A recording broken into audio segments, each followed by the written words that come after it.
تو خان صاحب جو اس سائفر کے معاملے کی انویسٹیگیشن چاہ رہے تھے کہ اس کی تحقیقات کروائی جائیں، ویسے لیٹر خان صاحب نے چیف جسٹس کے بندیال صاحب کو بھی لکھا تھا، صدر صاحب نے بھی لیٹر بھیجا تھا، لیکن انہوں نے بھی اس معاملے کے اوپر کسی قسم کی تحقیقات کرنے سے یہ کہتے ہوئے انکار کر دیا تھا کہ یہ فارن آفس کا معاملہ ہے، یہ کوئی جوڈیشری کا معاملہ نہیں کہ اس کے اوپر کوئی انویسٹیگیشن کرائی جائے، کوئی بنیادی حقوق کا معاملہ نہیں، یہ وزارت داخلہ کا معاملہ ہے، وزارت داخلہ جانے، ہم اس میں کسی قسم کی مداخلت نہیں کر سکتے، ہمارا یہ ڈومین نہیں بنتا۔ تو جب ایف آئی اے نے تحقیقات کا آغاز کیا تو خان صاحب نے اس انویسٹیگیشن کو، انکوائری کو لاہور ہائی کورٹ میں چیلنج کر دیا۔ 7-8 ماہ تک وہ ایف آئی اے کی تحقیقات وہاں پہ رکی رہیں، اور پھر معاملہ یہ تیزی کے ساتھ اس طریقے سے آگے بڑھا کہ لاہور ہائی کورٹ نے اپنے حکم امتناع کو واپس لے لیا۔ جیسے حکم امتناع واپس لیا گیا، یہاں پہ آپ ناظرین کو یہ بتا دیں کہ یہ سائفر کے 2 انکوائریاں ہیں۔ ایک تو ہے جو سائفر کے حوالے سے جو آفیشیل سیکرٹ ایکٹ کی خلاف ورزی کی گئی، اور دوسرا وہ ہے کہ جو سائفر کو گم کر دیا گیا، جو سائفر کی گمشدگی کا معاملہ ہے، یہ الگ سے کیس ہے۔ تو اس میں جب لاہور ہائی کورٹ نے وڈرا کر لیا اپنا حکم امتناع، تو اس کے بعد پھر 5 اگست کو جو ایک ٹائم لائن ہے، یہ ٹائم لائن بھی آپ کے ساتھ شیئر کرنا ضروری ہے کہ 5 اگست کو خان صاحب توشہ خانہ کیس میں کنوکٹ ہو جاتے ہیں۔ لاہور سے ان کو گرفتار کیا جاتا ہے، لاہور سے گرفتار کر کے لانا اڈیالہ جیل تھا، لیکن پہنچا عمران خان صاحب کو جو ہے وہ اٹیک جیل دیا گیا۔ تو وہاں خان صاحب موجود تھے۔ اسی دوران یہ خبر سامنے آتی ہے کہ جو ابوالاسناد ذوالقرنین صاحب ہیں، جو کہ ATC عدالت کے جج ہیں، انہیں ایک اور ذمہ داری بھی سونپ دی گئی ہے کہ وہ آفیشیل سیکرٹ ایکٹ کے تحت جو جون 2023 میں عدالت بنائی گئی تھی اس کو پریزائڈ کریں گے، اس کے جج ہوں گے، اور یہ آفیشیل سیکرٹ ایکٹ کی خلاف ورزی کے جو اوفینسز ہوں گے ان پہ ابوالاسناد صاحب بھی سماعت کریں گے۔ تو نوٹیفیکیشن جاری ہو گیا، اور خبر یہ سامنے آئی کہ عمران خان صاحب کو جج ابوالاسناد صاحب کی عدالت میں ان کے حوالے سے معاملہ پیش کیا گیا، اور خان صاحب کو پیش کیے بغیر ایف آئی اے نے عمران خان صاحب کا جسمانی ریمانڈ مانگا، اور اس کے ساتھ بات کنیکٹ کی گئی کہ چونکہ جو توشہ خانہ میں سزا ہوئی ہے وہ منیمم سزا ہے تو یہ سسپینڈ ہو جائے گی۔ تو پھر یہ کیس سامنے آیا۔ اس میں جب 16 اگست کو اس کیس کی سماعت ہوئی ابوالاسناد ذوالقرنین صاحب کی عدالت میں 2023 کو، تو جج صاحب نے فزیکل ریمانڈ کی استدعا تو رد کر دی، لیکن خان صاحب کو 16 اگست سے یعنی 14 دن کے لیے 30 اگست تک جوڈیشل کر دیا گیا، اور اس کے بعد جو عدالت تھی آفیشیل سیکرٹ ایکٹ والی، اسے 30 اگست کو جو ہے وہ اٹک جیل میں منتقل کر دیا گیا۔ اٹک جیل میں جب سماعت ہوئی تو عمران خان صاحب کی ضمانت کی، شاہ محمود قریشی صاحب کی ضمانت کی درخواست دائر کر دی گئی، عدالت کے دائرہ اختیار کو چیلنج کر دیا گیا، اور اسی دوران جو عدالت میں اس کیس چل رہا تھا آفیشیل سیکرٹ ایکٹ والی میں، اسپیشل کورٹ میں، اس کی جورسڈکشن کو اسلام آباد ہائی کورٹ میں بھی چیلنج کر دیا گیا۔ تو 2 جگہ پہ کیسز آ گئے، لیکن بہرحال جب 30 اگست کو سماعت ہوئی تو یہ معاملہ 12 ستمبر تک ملتوی کر دیا گیا۔ 12 ستمبر کو ابوالاسناد صاحب نے دوبارہ اٹک جیل میں سماعت کی، اور اس معاملے کو 26 ستمبر تک ملتوی کر دیا۔ عمران خان صاحب کا جو جوڈیشل اپنا ریمانڈ تھا اس کو 14 دن میں ایکسٹینڈ کر دیا 26 ستمبر تک، لیکن ایف آئی اے سے کہا کہ 26 ستمبر کو آپ اس کیس کا جو چلان ہے وہ عدالت میں داخل کریں گے۔ اب 26 ستمبر کو دوبارہ جب اس کیس کی سماعت ہوئی، ایف آئی اے کی جانب سے کوئی چلان داخل نہیں کیا گیا۔ جج صاحب حیران ہوئے۔ جج صاحب نے کہا کہ اگر آپ کے پاس ایک کیس ہے، ایک سالڈ آپ کے پاس مقدمہ ہے، جیسا کہ آپ دعویٰ کر رہے ہیں، ملزم کا فزیکل ریمانڈ چلے نہیں دیا لیکن جوڈیشل ریمانڈ ہم 14 دن کا ہر مرتبہ ایکسٹینڈ کر دیتے ہیں، تو چلان داخل کریں۔ تو 26 ستمبر کو آخری جو 14 دن کا جوڈیشل ریمانڈ دیا گیا وہ 10 اکتوبر کا دیا گیا۔ تو 10 اکتوبر کو آپ کے ساتھ ہم نے یہ خبر شیئر کی، کیونکہ 10 اکتوبر کو عمران خان صاحب کو اٹک جیل سے اڈیالہ جیل میں منتقل کر دیا گیا۔ ہم نے آپ کے ساتھ یہ خبر شیئر کی کہ چونکہ اب آخری موقع دیا ہے پروسیکیوشن کو جج ابوالاسناد ذوالقرنین صاحب نے کہ آپ 10 اکتوبر تک جو ہے وہ چلان داخل کر دیں، تو ہم نے خبر دی تھی کہ بظاہر ایسا لگتا ہے کہ آئندہ تاریخ سے پہلے یہ جو سائفر کیس ہے اس میں چلان ٹرائل کورٹ میں جمع کروا دیا جائے گا، اور جو ایک ضابطے کی کارروائی ہوتی ہے جب تک چلان داخل نہیں ہوتا، ملزم کا 14 دن کا جوڈیشل کر دیا جاتا ہے، جوڈیشل ریمانڈ دے دیا جاتا ہے، تو یہ سلسلہ تھم جائے گا، یہ سلسلہ رک جائے گا، اور جیسے چلان داخل ہوگا پھر اس کیس کی سماعت ہو سکتا ہے کہ اڈیالہ جیل میں ہو اور مشترکہ ٹرائل ہو عمران خان صاحب کا اور شاہ محمود قریشی صاحب کا، یا پھر دونوں ملزمان کو جوڈیشل کمپلیکس میں لایا جائے گا جہاں ابوالاسناد ذوالقرنین صاحب جو ہے ATC یعنی انسداد دہشت گردی کے جو مقدمات ہیں ان کی سماعت کرتے ہیں. انسداد دہشت گردی کے قانون کے تحت جو دہشت گردی کے مقدمات ہیں ان کی سماعت کرتے ہیں. تو ہماری یہ خبر ناظرین درست ثابت ہوئی. ہم نے کہا تھا کہ جلد یہ چلان آ جائے گا. تو اب خبر یہ ہے، جو بریکنگ نیوز ہے ہماری، کہ یہ چلان جو ہے وہ تیار کر کے FIA کی ٹیم نے پراسیکیوشن کی ٹیم کو دیا. پراسیکیوشن کی ٹیم میں آپ جانتے ہیں کہ شاہ خاور صاحب ہیں، نامور وکیل ہیں، کرمنل سائڈ کے اوپر بہت ان کی پریکٹس ہے. اور اس کے ساتھ ساتھ راجہ رضوان عباسی صاحب، وہ بھی اسپیشل پراسیکیوٹر ہیں، وہ بھی اسپیشل پراسیکیوشن ٹیم میں شامل ہیں FIA کی، جس نے پراسیکیوٹ کرنا ہے سائفر کا مقدمہ. اور ذوالفقار عباس نقوی صاحب،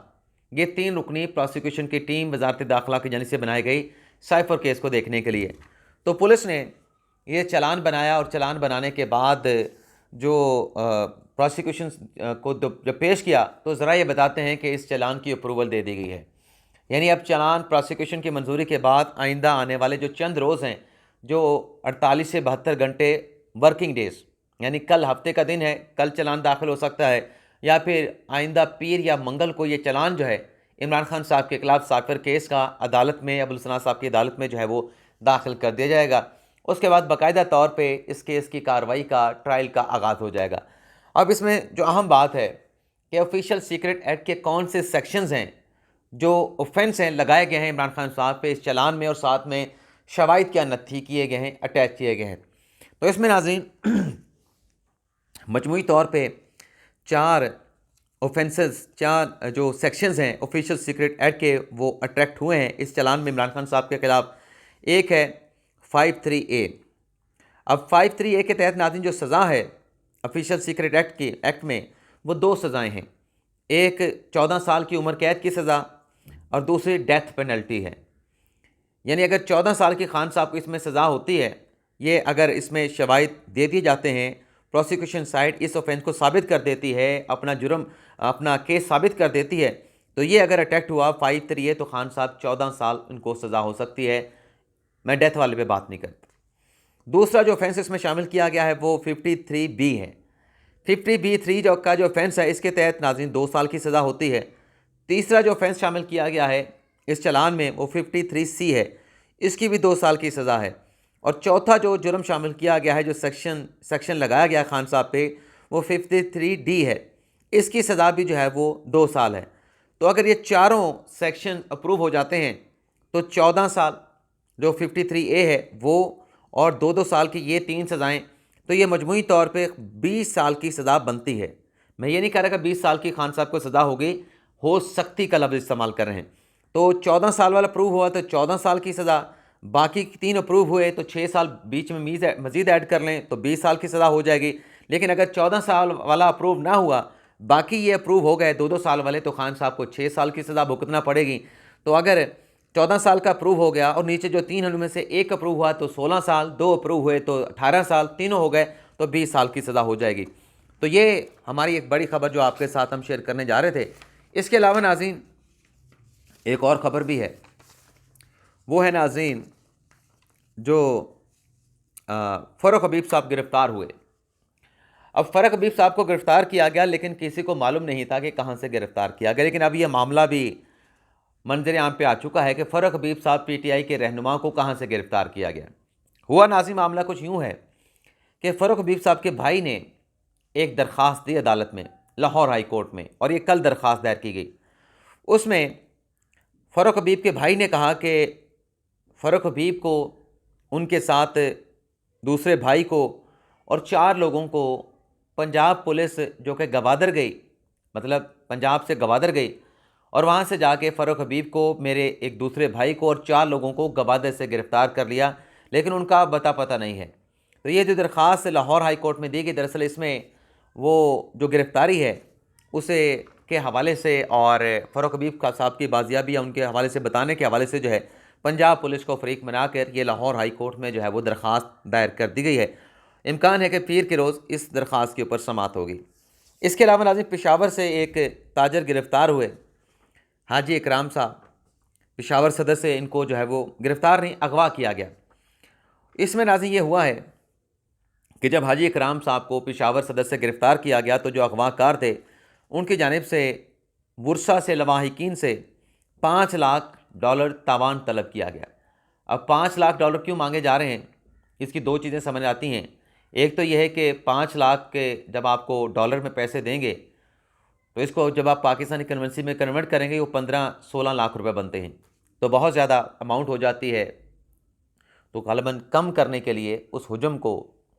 نوٹوں کی کرنسی کو، یہ $5 لاکھ مانگے گئے۔ یا ہو سکتا ہے کہ ان لوگوں کا تعلق پاکستان سے نہ ہو، پاکستان کے بارڈر کے اس پار ہو، افغانستان سے، تو اس لیے یہ ڈالر میں جو ہے وہ تاوان مانگا گیا۔ تو اس میں پھر پشاور پولیس نے، نوشہرہ اور مردان پولیس نے کارروائی کرتے ہوئے